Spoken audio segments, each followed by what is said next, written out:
Hey everybody, welcome back. New year. We got a new course here, Computer Science Essentials, and hopefully new life experiences for all of us. I know I'm super excited about teaching this class, kind of learning some new stuff, and hopefully you guys are going to be having a great time in here with all the cool projects that we're doing.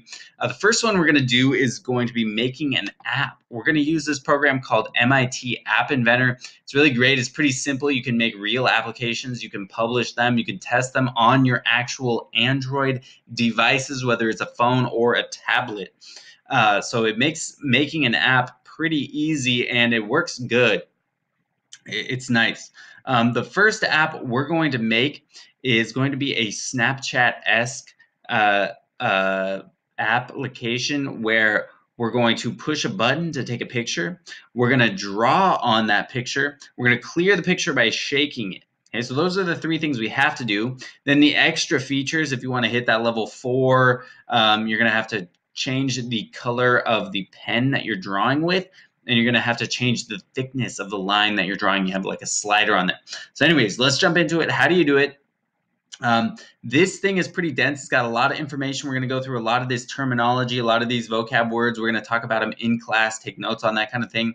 If you scroll down to the bottom of the second page here, right here, you can find the link and you can go ahead and click that. I already have it open right here, so we'll probably be jumping back and forth a bit. This is MIT App Inventor. You can kind of scroll through, read some articles if you want. You can check out some of these tutorials. When you're ready to get going, we're going to click on the Create Apps button. It'll ask you to log in, create a profile, that kind of thing. And eventually you'll get to a screen like this, except yours will probably be blank. These are some projects I've been working on. And you're just going to go ahead and click on Start a New Project right here. It's going to ask for a new project name. Now, I already did pick Capture. We're going to come back to that one. But for now, let's just go ahead and we'll name this one Pictures. And okay, can't contain spaces, so you might have to use that underscore button if you want a space in there. We'll click OK to create the project. Okay, here we go. Now it loads up for us. Companion connection error. All right, not to worry. We'll deal with that later. So anyways, we have this screen right here and it's got a lot of stuff on there. So this is kind of the user interface screen. This is technically the screen of the phone right here, or the tablet. Right here are some of the features that you can access. So user interface would be something like a button. You want your user to click a button, you're going to drag that in. In fact, I know that we want to press a button to take the picture, so I'm going to go ahead and drag it in right there. You can see it pop up. It also pops up in the components window right here, and you can see some properties about that button right here on the right. So let's see, components. First thing let's do is rename the button right here. So it's named button 1. We'll just click on it to highlight it if it's not already highlighted, and we'll click rename, and we will change it to take picture. Okay, and we'll click there, and now you can see it changed the name of the button. So the button's name is take picture, but yet right here it says text for button 1 still.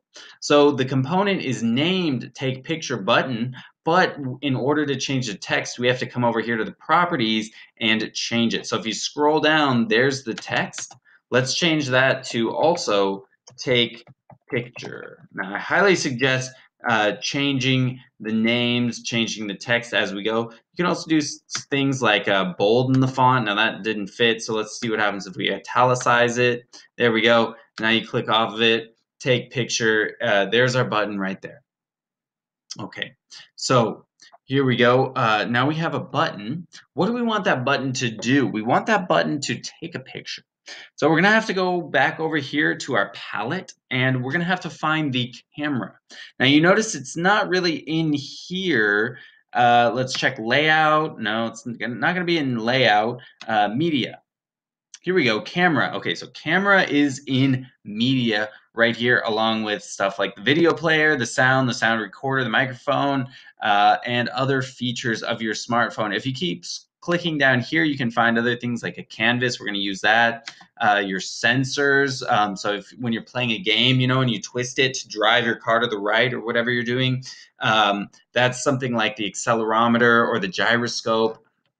the location sensor, you know about those things, right? It's always asking, do you want to turn the location sensor, the GPS locator on or off?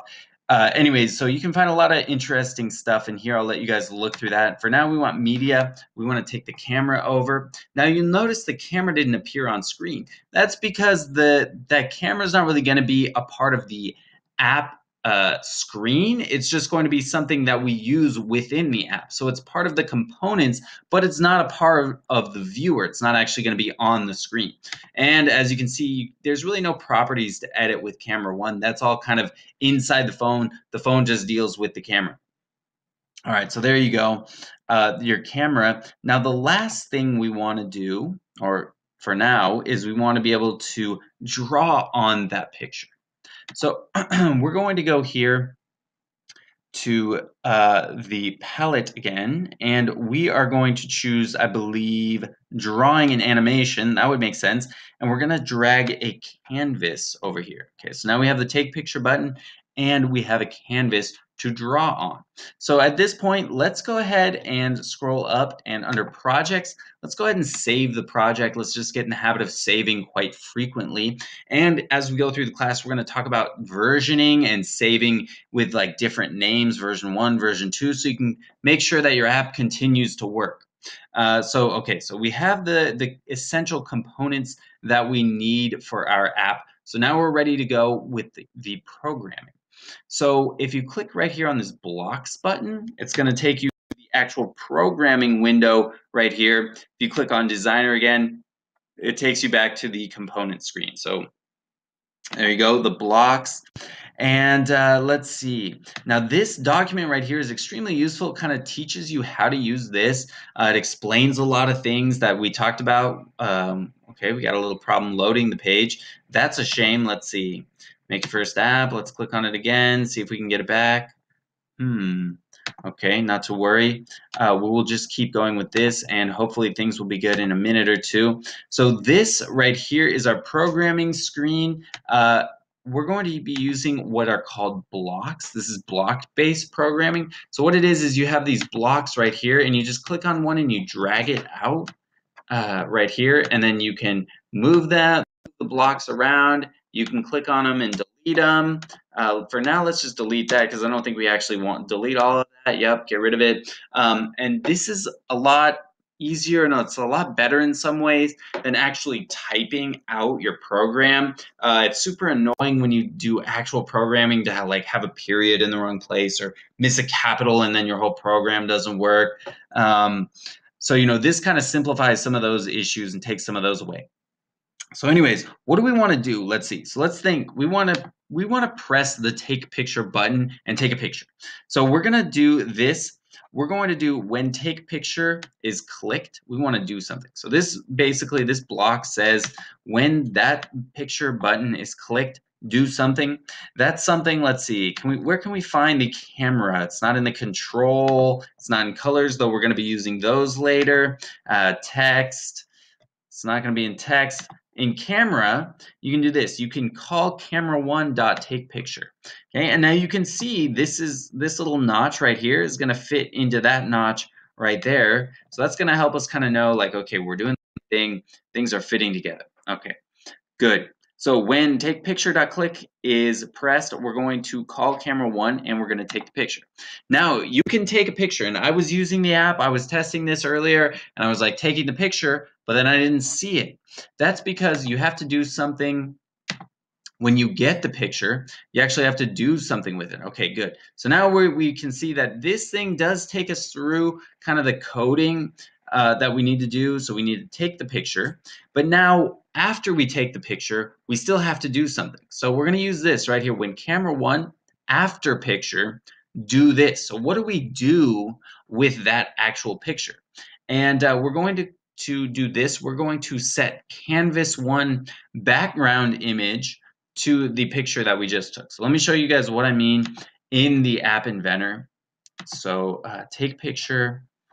So I believe take picture.click. No, so we want to go to the camera drawer.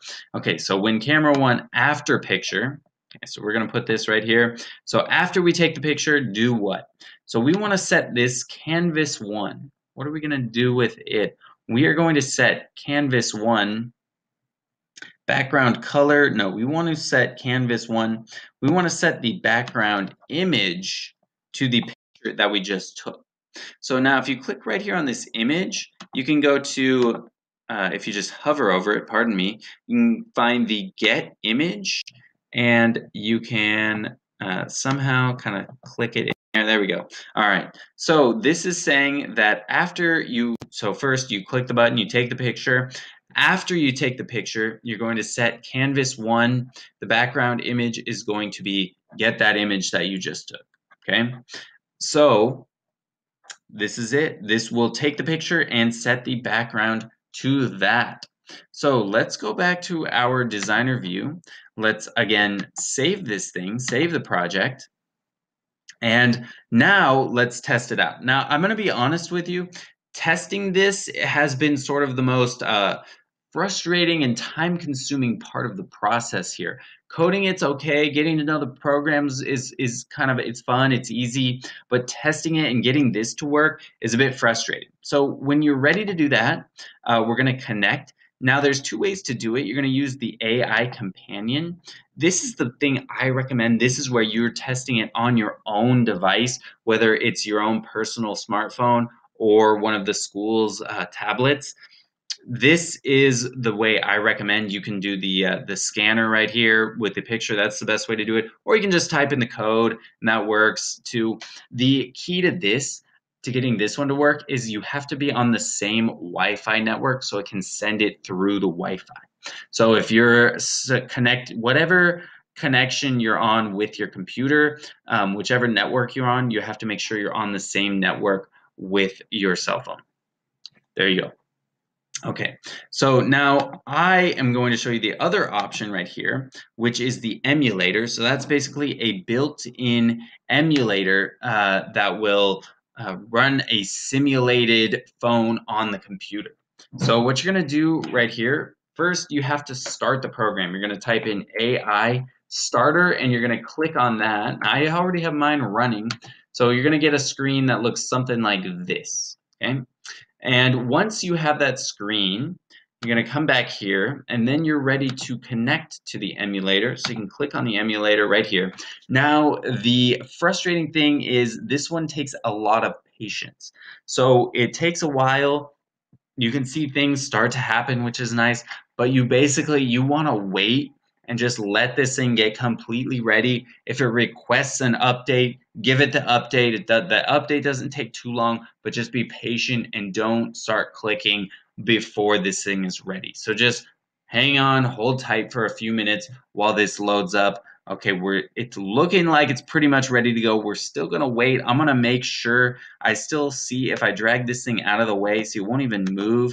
If I click right here, emulator started, still waiting 4 seconds, 3 seconds, 2 seconds, 1. You would think it's done, but now you gotta wait 10 more seconds, and so on and so on. So we're just gonna wait until that's ready. While we're waiting, let me describe what an event is.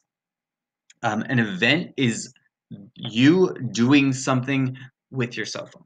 So if you press a button or you click the screen to take a picture or you swipe down on Instagram, that's considered an event. So all those blocks of code that we saw, those are called event handlers.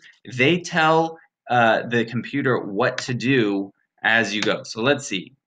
It's not responding. Force close it. Okay. Companion connection error. All right. Well, that's a shame.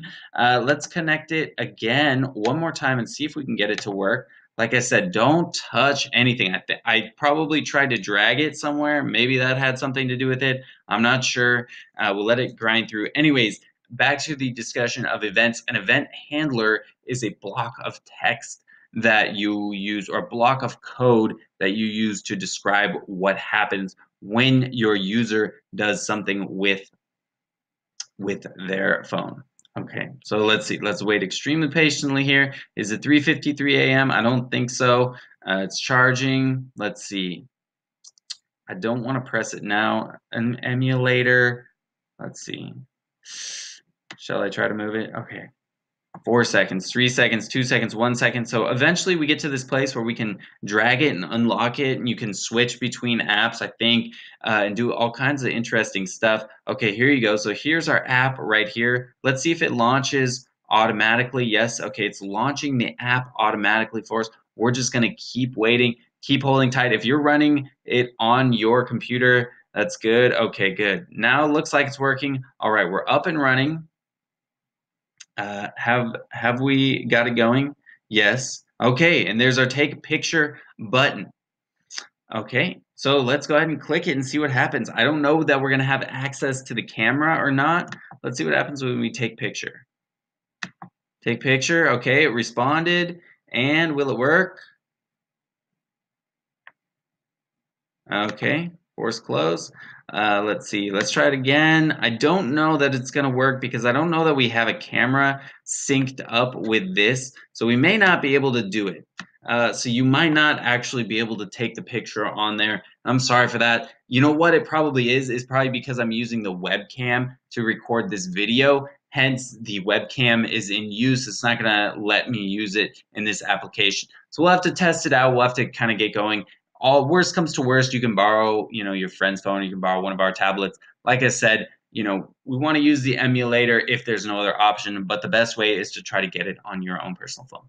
Anyways, I think I'm going to stop the video there. If we're having a hard time later, maybe I'll make a video to get the drawing going. But if you come down here, it pretty much tells you which blocks. You just have to read through, kind of find the pictures, and figure out how to build that up so that you can get the drawing on there and test it yourself. So anyways, hopefully that's enough for us to get going. I'm going to stop the video there. Good luck.